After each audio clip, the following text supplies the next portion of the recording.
Hi everyone, welcome to my channel where I share with you the latest upgrades and developments on the Formula 1 cars and teams. Today, I'm going to talk about the Jeddah Grand Prix, which is the second round of the 2024 season, and the different rear wings and cooling packages that the teams have brought to this new and fast street circuit. If you guys enjoy these videos, I'd love if you'd subscribe and hit the like button. The comments and feedback that I've been getting are amazing, so thank you so much for your support. You guys are awesome. Let's get into the video. As you know, the rear wing is one of the most important and adjustable parts of the F1 car, as it affects the downforce and drag levels, which in turn affect the speed and handling of the car. Depending on the characteristics of the track, the teams can choose different rear wing configurations, from high downforce to low downforce, to optimize their performance. The Jeddah track is a very fast and flowing street circuit,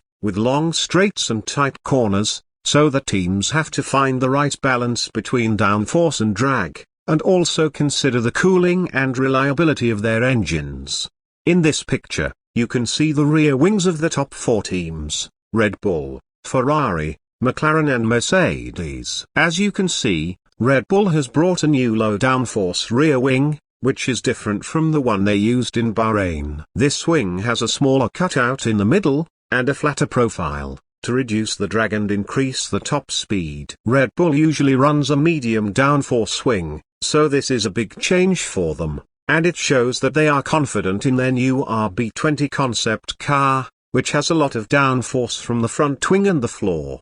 Ferrari has also brought a new rear wing, but they have two options to choose from. Option 1 is similar to the one they used in Bahrain, but with a slightly bigger cutout in the middle, and a more curved profile, to create more downforce and stability. Option 2 is a lower downforce wing, which has a smaller cutout in the middle, and a straighter profile, to reduce the drag and increase the top speed. I think Ferrari will go with option 2, because they have a very powerful engine, and they can afford to sacrifice some downforce for more speed.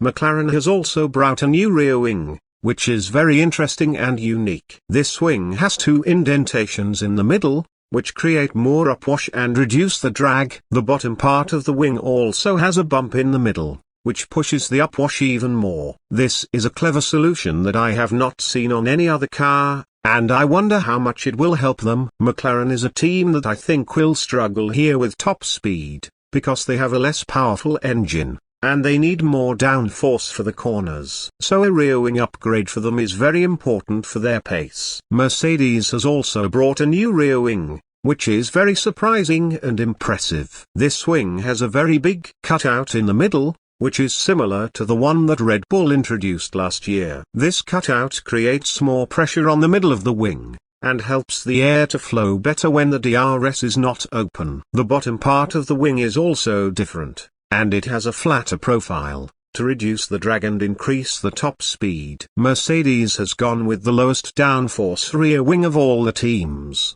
which is a bold move for them, and it shows that they are desperate to catch up with Red Bull. Mercedes has a very stable and balanced car, so they can rely more on the front wing and the floor for downforce, and use the rear wing for speed.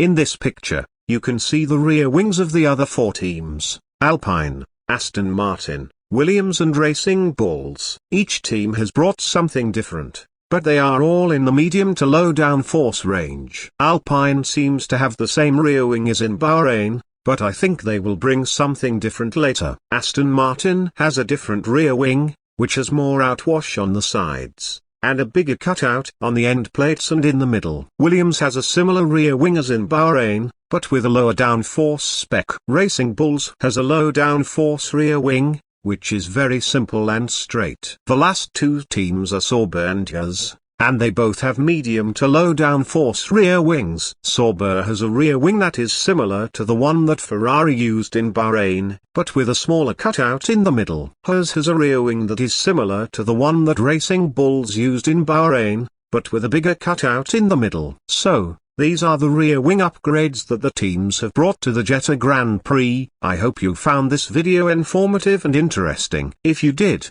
Please leave a like and subscribe to my channel for more videos like this. And if you have any questions or comments, feel free to leave them below. I'll see you in the next video. Until then, stay positive and stay tuned. God bless you all.